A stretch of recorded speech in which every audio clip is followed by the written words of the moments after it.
شکر اصل میں ایک جذبہ ہے کہ جو کسی کے ساتھ اگر کسی نے خیر کیا ہو، بھلائی کی ہو، احسان کیا ہو، کسی تکلیف سے اس کو بچایا ہو، چھٹکارا دلایا ہو، تو ایک جذبہ پیدا ہوتا ہے انسان کے قلب کی گہرائی سے.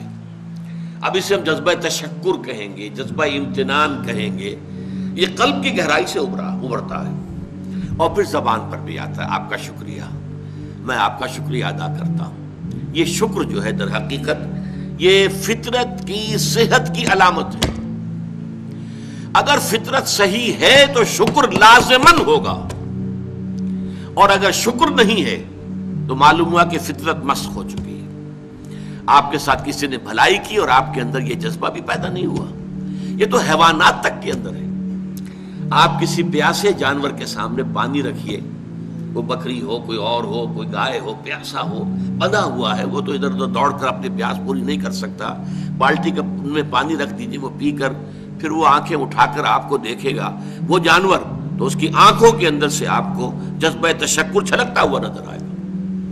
اسی معنی میں عجیب بات یہ ہے، عین، عین کہتے ہیں آنکھ کو، اور عین کہتے ہیں چشمے کو بھی. عرب کہتے تھے عین شکرا، وہ چشمہ جس میں سے پانی خود بخود ابل رہا ہو، نکل رہا ہو نیچے سے، زمین سے ابلتا ہو، عین شکرا. اور دابۃ شکور کہتے تھے ایسے حیوان کو. آپ کے ہاں کو گائے ہے، بھینس سے بندھی ہوئی ہے، آپ اس کی ٹہل سیوا کر رہے ہیں، اچھی خوراک دے رہے ہیں، غذا دے رہے ہیں، نہلاتے بھی ہیں گائے بھینس کو، تو پھر اس کا ظہور اس کے بدن پر ہونا چاہیے، اس میں فربہی آنی چاہیے. تو اس کو کہیں گے دابۃ شکور. یہ شکر گزار جانور ہے کہ اس کے ساتھ جو بھلائی ہو رہی ہے، جو خیر ہو رہا ہے، اس کے نتائج اس پر ظاہر ہو رہے ہیں. تو یہ فطرت کی در حقیقت صحت کی علامت. ایک پرانی کہانی آپ نے بھی بچپن میں پڑھی ہوگی کہ ایک غلام کہیں بھاگا ہوا تھا اور اسے راستے میں ایک جگہ اس نے دیکھا ایک شیر پڑا ہوا کراہ رہا ہے، اور اس کو شدید تکلیف تھی. اس کے پاؤں میں ایک کانٹا چبھا ہوا تھا. ظاہر بات ہے شیر نہیں نکال سکتا تھا اس کو. اس غلام نے اس کا کانٹا نکال دیا. اس شیر نے صرف اسے سونگھا اور چلا گیا. اس کے بعد وہ غلام پکڑا گیا، اور جیسے کہ ہوتا تھا رومن اور گریک دور میں کہ بھاگا ہوا غلام جب پکڑا جاتا تھا تو پھر شیروں سے پھڑواتے تھے اس کو. ان کے جو بڑے وہ ہوتے تھے، یہ اسٹیڈیمز بنے ہوئے ہوتے تھے، اس میں آ کر جو ہے اس غلام کو چھوڑ دیا، اور پھر بھوکا شیر جو ہے وہ پنجرے میں سے نکالا تاکہ وہ اس کو بھموڑے اور ختم کرے. تو اس نوجوان کو، اس غلام کو بھی پھینکا گیا. اس کے بعد جو شیر کا پنجرا کھولا تو شیر آیا، اس نے سونگا اور اس کو چھوڑ کر علیحدہ بیٹھ گیا. لوگ حیران ہوئے. معلوم ہے یہ وہی شیر تھا کہ جس کے پاؤں سے کانٹا نکالا تھا اس غلام نے، جبکہ وہ بھاگا پھر رہا تھا، چھپتا پھر رہا تھا جنگلوں میں.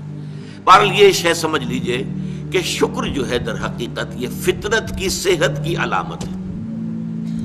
یہاں تک فرمایا حضور نے من لم یشکر الناس لا یشکر اللہ. یہ شکر ایسی شے ہے جو انسانوں کا شکر گزار نہیں ہے، وہ کبھی اللہ کا شکر گزار بھی نہیں ہو سکتا. فطرت مسخ ہو چکی ہے. کسی نے آپ کے ساتھ بھلائی کی اور آپ کے اندر سے وہ جذبہ تشکر ابھرا ہی نہیں، معلوم ہے فطرت کے سوتے خشک ہو چکے ہیں. وہ کنواں جس کے اندر لانے والے پانی کے سوتے خشک ہو چکے ہیں، پانی کہاں رہے گا اس میں؟ تو خالی کنواں ہے.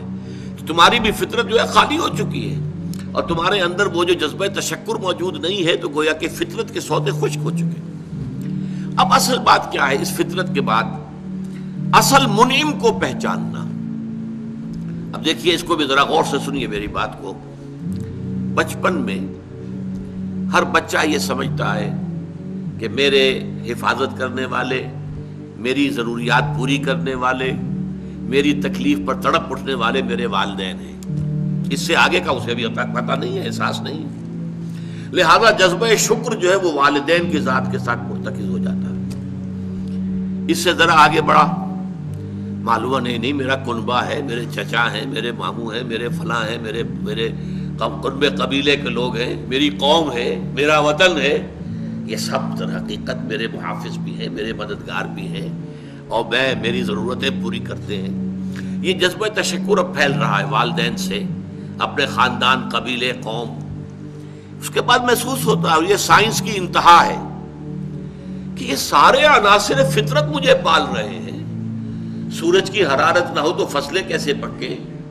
سورج کی حرارت نہ ہو تو یہ ہوا، یہ بادل کیسے اٹھے، سمندروں سے بخارات؟ ہوائیں نہ چلیں تو یہ کیسے جو ہے بادل یہاں تک آئیں؟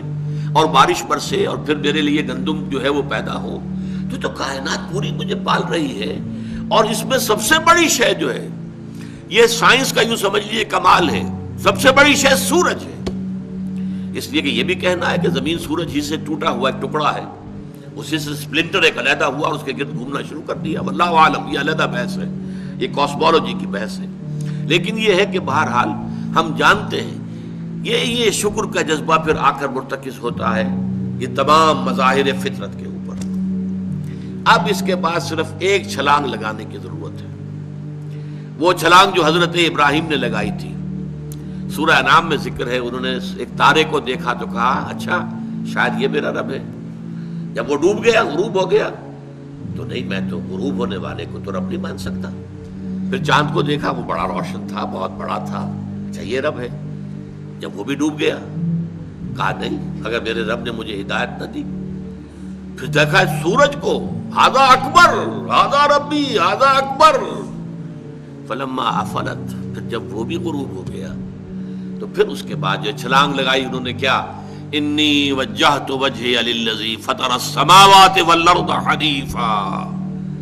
میں نے اب اپنا رخ کر لیا ہے، اپنا چہرہ کر لیا ہے رخ پر اس ذات کے جس نے آسمانوں اور زمین کو پیدا کیا ہے، جو سورج اور چاند اور ستاروں کا پیدا کرنے والا ہے. حنیفاً، یکسو ہو کر. وما انا من المشرکین، اور میں ہرگز مشرکوں میں سے نہیں ہوں. یہ ہے عقل کی آخری چھلانگ. سورج بھی ایک نظام میں جکڑا ہوا ہے، کسی اور نے اس کا نظام بنایا ہے، اس کی حیثیت کچھ ہے ہی نہیں. اس پوری کائنات کی وسعت اور پہنائی میں یہ جو خورشید منور ہے، یہ کیا ہے؟ یہ ایک ذرے کے مانند ہے، پوری کائنات کی ہے. Billions and billions of galaxies, اور ہر گیلیکسیز میں بلینز اور بلینز آف سٹارز. اندازہ تو کیجئے، اس کی وسعت کا کوئی تصور ممکن ہے؟ انسان کو چکر آتا ہے. یہ تمام جو ہے اعداد و شمار جو یہ آتے ہیں ہمارے سامنے ایسٹرونومی میں، چکر آتا ہے. سورج کی کیا حیثیت ہے؟ ہاں، ایک ہستی ہے کہ جس نے ان سب کو جکڑا ہوا ہے، جس کے نظام میں ہے، جس کے قانون کے اندر یہ جکڑے ہوئے ہیں. بحسبان، یہ ایک حساب کے ساتھ چل رہے ہیں، اور حساب کسی نے معین کیا ہوا ہے. یہ ہے در حقیقت عقل کا کام. یعنی فطرت کی سلامتی، جذبہ تشکر. شکر کس کا؟ سب سے بڑی بات اللہ کا شکر. ایک بات اور نوٹ کر لیجئے، یہی جذبہ تشکر ہے جو پھر عبادت کی شکل اختیار کرتا ہے. دیکھیے، شکر، آپ کے ساتھ کسی نے بھلائی کی، آپ کی فطرت کا تقاضا نمبر 1 یہ کہ اس کا شکریہ ادا کریں. نمبر 2 یہ کہ آپ بھی کوشش کریں کہ کوئی میں بھی اس کی خدمت کروں، کو میں اس کو بدلا دوں. ہل جزاء الاحسان الا الاحسان، بھلائی کا بدلہ سوائے بھلائی کے اور کیا ہو سکتا ہے؟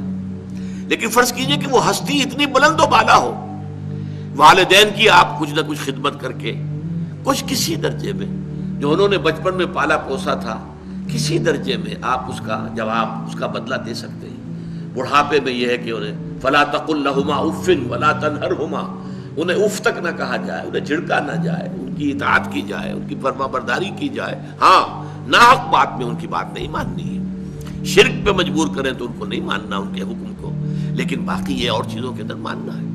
تو یہ سارا معاملہ یہ کسی نہ کسی درجے میں آپ نے اسے بدلہ دے دیا اور جو بھی ہے. لیکن جہاں کہیں ایسی ہستی کا شکر ہے کہ جسے آپ کو بدلہ دے ہی نہیں سکتے، سورج کو کیا بدلہ دیں گے، وہاں یہی جذبہ تشکر جو ہے جذبہ عبادت میں ڈھل جاتا ہے. ہاتھ جوڑ کے کھڑے ہو گئے سورج کے سامنے، ڈنڈوت کر رہے ہیں، سجدہ کر رہے ہیں. یہ کیا ہے؟ کیوں ہے؟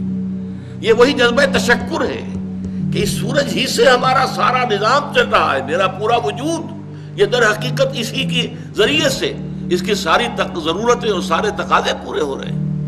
یہی جذبہ تشکر ہے جو جذبہ عبادت کی شکل اختیار کرتا ہے. اور جب جذبہ تشکر صحیح جگہ جا کر لگ گیا، یعنی جیسے کہ میں مثال بارہا دیتا رہا ہوں کہ اگر آپ کو کسی اونچی فصیل پر چڑھنا ہے اور آپ کے پاس جو ہے وہ ایک کمند ہے، تو پہلے کمند کو آپ پھینکیں گے اونچا، آپ کے بازو میں طاقت ہونی چاہیے. اگر بازو میں طاقت ہی نہیں ہے تو کمند کہیں قریب ہی جا کے اٹک گئی تو جہاں تک وہ اٹکی ہے وہیں تک چڑھ سکتے ہیں نا، اس سے آگے تو نہیں جا سکتے.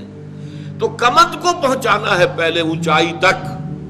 اب دیکھیے، اس کو اقبال نے کہا ہے یزداں بکمند آور، اے ہمت مردانہ، تمہاری کمند یزداں کے ساتھ جا کر جڑے، اللہ کو پہچانو۔ تمہاری عقل کا جو ہے در حقیقت امتحان یہ ہے کہ اصل منعم حقیقی، اصل محسن حقیقی، اس کے انعامات، اس کے احسانات، اس نے تمہیں پیدا کیا، تمہاری ضرورت کی چیزیں پیدا کی۔